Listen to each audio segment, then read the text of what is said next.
নমস্কার, সবাই কেমন আছেন? আশা করি সবাই খুব ভালো আছেন, আমিও খুব ভালো আছি। তো চলুন প্রতিদিনের মতো আজকের ব্লগটা এখন থেকেই শুরু করি। আজকে শনিবার আর আজকে শ্রাবণ মাসের দ্বিতীয় শনিবার, মানে আজকে বড় বাবার বারও আছে, কিন্তু সকাল থেকে মুষলধারায় বৃষ্টি। সত্যি প্রতিটা দিন সকালবেলা উঠে দেখি বৃষ্টি পড়ে। আর আমার পাখিটা দেখুন খাবার জন্য খুব ছটফট করছে। ওকে খাইয়ে দিয়ে আমি তারপর রান্নাঘরে যাব। সারা রাত বেচারি কিছু না খেয়ে থাকে, তো তাই সকালবেলা খুব খিদে পায়। আর এত কথা বলে ও তো এমনিতেই খিদে পাওয়ারই কথা, তাই না বলুন? আর এত সুন্দর, এত মিষ্টি, ওকে কোনো খাবার জন্য ঝামেলাই করতে হয় না যে খা খা খা। সত্যি আমার এত ভালো লাগে। চলুন আমি এখন রান্নাঘরের দিকে যাই। আজকে নিরামিষ মেনু হিসাবে আরুইর বাবা বললো চাউমিন বানাতে, তো তাই দুটো চাউমিনের প্যাকেট নিয়ে চলে এসেছি। তো সব গ্যাসটা তো আগে থেকেই মোছা ছিল, আমার এমনিও কাজকর্ম সারা হয়ে গেছে। এবারে আমি কড়াইতে করে একটু জল বসাবো। আসলে যে সিলিভারের বাটিগুলোতে আমি মানে গরম জল বসাই বা দুধ ফোটাই, সেগুলো সবই না জোড়া হয়ে আছে, মানে দুটোতে দুধ রয়েছে, তারপরে একটার মধ্যে পায়েস না তরকারি এরকম কিছু একটা রয়েছে, সবই ফ্রিজের মধ্যে আছে। তাই তাড়াহুড়ো করে কড়াটাই মেজে নিয়ে বসিয়ে দিয়েছি। তবে চাউমিনটা শুধু আজকে আলু দিয়ে আর সাথে একটু গাজরটা আলাদা করে আর ভাজবো না, একটু চাঁচা মেশিনে জাস্ট চেঁচে দেবো।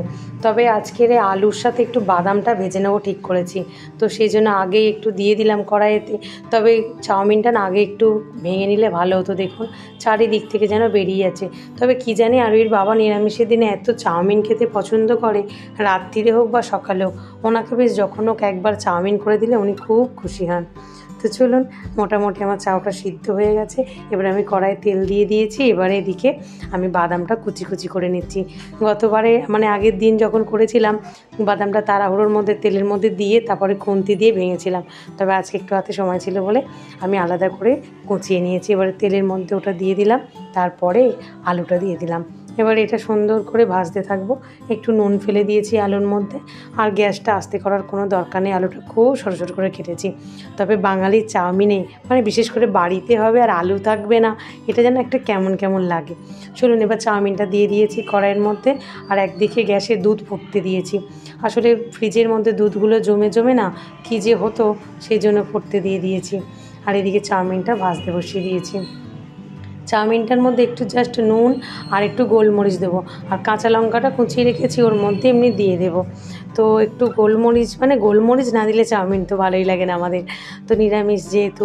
আর চাউমিনের যে আলাদা করে জিরে মশলাটা থাকে, সেটা গতকাল মানে যেটা আগের দিনে করেছিলাম তার মধ্যে সেটা সবটা দিয়ে ফেলেছিলাম, তো সেটা আর বাড়িতে নেই মশলাটা। আপাতত একটু গোলমরিচ শুধু দিয়ে নেব।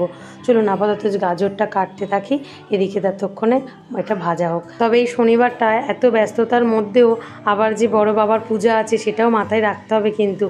তবে গতকাল রাতে বৃষ্টির জন্যে মার্কেটে যাওয়া হয়নি ফল কিনতে, যা টুকটাক বাড়িতে আছে সেই দিয়েই আজকে পুজোটা দেব।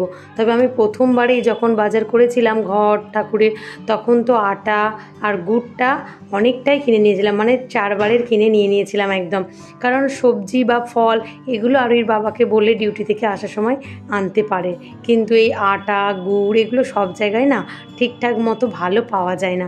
তাই আমি ওটা মার্কেট থেকে, মানে আমাদের আমতলা বাজার থেকে আমি নিয়ে নিয়েছিলাম। আর ফ্রিজ আছে, ফ্রিজের মধ্যে রেখে দিই, অসুবিধা হবে না। তো সেটা মানে কি বলবো, আজকে সেই আগের ফলটা দিয়ে আমাকে চালাতে হবে। আমি এই জন্যই রেখে দিয়েছিলাম যে যদি সমস্যা হয়, অনেক সময় বৃষ্টি বাদলের দিন তো, তাই ঘরে যেটুকু অল্প করে আছে ফল সেটা দিয়েই পুজো দিয়ে দেবো। আর ওই টিফিনটা গুছিয়ে দিলাম। আর ওই আজকে এখন কম্পিউটারে যাবে, তারপরে স্কুলে যাবে, তারপরে বাড়িতে আসবে, আবার ক্যারাটে শিখতে যাবে। তো আজকে আর দাদা ঘরে আছে, দাদাই নাকি ক্যারাটে শিখতে নিয়ে যাবে। ঘরে ঢুকে দেখুন পাখিটা কি সুন্দর ঘুমাচ্ছে বিছানায়, নিজের মনে মনে কি সুন্দর ঘুমাচ্ছে। আমি এত কাছে গিয়ে ভিডিও করছি তবুও ঘুমিয়েই যাচ্ছে। তবে কয়েক সেকেন্ডের ঘুম, জানেন, জোর 30 থেকে 40 সেকেন্ডের ঘুম। আরুইর বাবা ডিউটি বেরিয়ে গেল, তবে আরুই যাবে সঙ্গে। তো দুজনে আজকে বেরিয়ে যাবেন। আরুইর বাবা আরুইকে কম্পিউটার ক্লাসে দিয়ে তারপর ডিউটি বেরাবে। শনিবার দিনকে আরুইর এটা বায়না যে আমাকে বাপি একটু দিতে যাবে। তো ওর বাবা এক একদিন বিরক্ত হয়ে যায়, কারণ দেরি হয়ে গেলে উনি খুব বিরক্ত হয় যে কাজের জায়গায় ঠিক করে পৌঁছাতে পারবো না। আর আজকে ফ্রিজটা ঠিক করছি, আমি পরিষ্কার করে নেব, কারণ আজকে দেখছি সকালবেলায় ডিপ ফ্রিজে এত বরফ জমেছে। আর এই তো রবিবার, মাছ মাংস তুলতে হবে ফ্রিজে, রাখার একটুও জায়গা হবে না। তাই ফ্রিজে যা যা ছিল জিনিসপত্র সব বার করে ফেলেছি। আর বিশেষ করে এই কারণেই পরিষ্কার করব যে আজকে রাতে সবাই মিলে যাব বোনের বাড়ি। তো ফ্রিজে তেমন কিছু এমনিও সবজি নেই, অল্প একটু আছে। তো ভাবলাম এই সুযোগ ফ্রিজটা পরিষ্কার করে নিই। আর ফ্রিজের মধ্যে যে গ্যাস গন্ধটা হয় না, ফ্রিজটা একটু খোলা থাকলে সেই গ্যাসটা অনেকটা বেরিয়ে যায়। তো তাই ভাবলাম আজকে ফ্রিজটা বন্ধ করে ভালো করে পরিষ্কার করে নিই। বিশেষ করে যদি টমেটো সস বা এরকম কিছু লঙ্কা বা চিলি সস এগুলো যদি খোলা অবস্থায় ফ্রিজের মধ্যে থাকে না, বড্ড ফ্রিজটা গ্যাস হয়ে যায়। তবে মাঝে মধ্যে লেবু কেটেও রাখি। এই দেখুন কপাটের এই নিচের জায়গাটা ভগবানের, সব ঠাকুরের জিনিসপত্র আছে। আর টিফিন কাঠিটার মধ্যে আছে একটু আচার, আমের আচার। আর এই যে দেখুন এদিক ওদিক পুজো, আর এবং বাড়িতে প্রতিদিনের নকুলদানা, মানে ঠাকুরের যেটা খেতে দেওয়া সেই নকুলদানাটা এতগুলো জমা হয়েছে। এগুলো ভাবছি একটা প্লাস্টিকের মধ্যে বেঁধে নিই, মাকে দিয়ে দেবো, মায়েরা চাটনি করে খেয়ে নেবে। আর সবজির মধ্যে ওই তো একটুকু উচ্ছে আর একটুকু কচু আছে। আর আদার জায়গাটা দেখুন ফাঁকা হয়ে গেছে, ওতে মুগ ডালটা রয়েছে। অ্যাকচুয়ালি এটা মুগ কড়াই, এটা আমরা গদ খেলার জন্য আমি এরকম জোগাড় করে ফ্রিজে রেখে দিই। একটু কাঠবাদামও রয়েছে, তবে আদাটা শেষ হয়ে গেছে। এটা কিন্তু আদা রাখার জায়গা।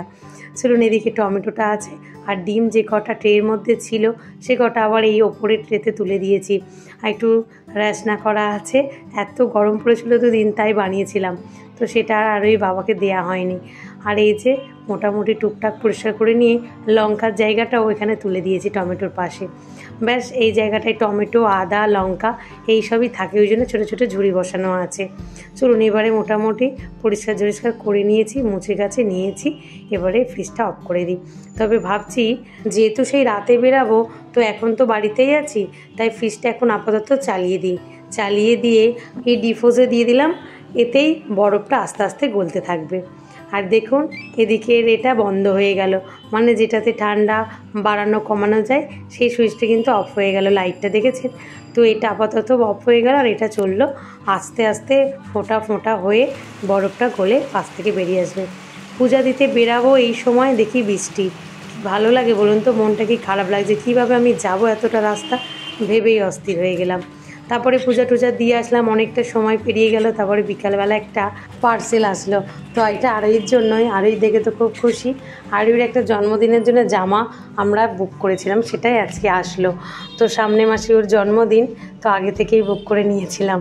আর এই যে আজকে সন্ধ্যা আরতিটা মাকে করে নিচ্ছি, কারণ আজকে শনিবার, এটা তো করতেই হতো। আর আরই তো বাড়িতে নেই আজকে, ও তো এখন ক্যারাটে শিখতে গেছে। আর আজকে যেহেতু দাদা গেছে ওর সাথে, তাই মানে ওর মামা আমার দাদা, তো সেই জন্য আমি আর গেলাম না। আমি বাড়ির কাজকর্মগুলো সেরে রেডি হব। আর এর বাবা আসলে আমরা আবার বেরাবো বোনের বাড়ি যাওয়ার উদ্দেশ্যে। আবার একটু টুকটাক ব্যাগপত্র গুছানোর তো আছে, সেই জন্য। তো চলুন, আরুর বাবা এসে গেছে, স্নান টান সেরে আমরা বেরিয়ে পড়েছি। মানে আরুর বাবা স্নান করলো এসে, তারপরে আমরা বেরালাম, তাই একটু দেরি হয়ে গেল। দাদা বৌদি সবাই এসে দাঁড়িয়ে আছে আমাদের বাড়ির সামনে। তো আমাদেরই যেতে দেরি হয়ে গেল, মানে বেরোতে সব কিছু গোছাতে। আমার হাতে যে লাল ব্যাগটা দেখলেন, এই যেই ব্যাগটার মধ্যে পাখিটা আছে, ওকেও নিয়ে যাচ্ছি বোনের বাড়ি। চলুন, ওকে রেখে আর কোথায় যাব? মা বলেছিল রেখে যেতে, কিন্তু মন একদম শুনলো না। ওকে ছাড়া যেন আমরা থাকতেই পারি না। তো রাস্তায় গিয়ে দাদা একটু মিষ্টি নিচ্ছে, আর আমরা নেব ক্যাডবেরি, চিপস, এই সবগুলো। তবে কী কারণে বোনের বাড়ি যাচ্ছি সেটা অবশ্যই আপনাদেরকে জানাবো। তো চলুন, আজকের ভিডিওটা তাহলে এখানেই শেষ করি। আগামীকাল একটি নতুন ব্লগে আপনাদের সাথে আমার আবারও দেখা হবে। সবাই সুস্থ থাকবেন, ভালো থাকবেন, সবাইকে ভালো রাখবেন। আর ভিডিওটা কেমন লাগলো অবশ্যই কমেন্ট করে জানাবেন। আর যদি ব্লগটা ভালো লেগে থাকে তাহলে একটা লাইক আর সাবস্ক্রাইব করে পাশে থাকবেন। চলুন, টাটা।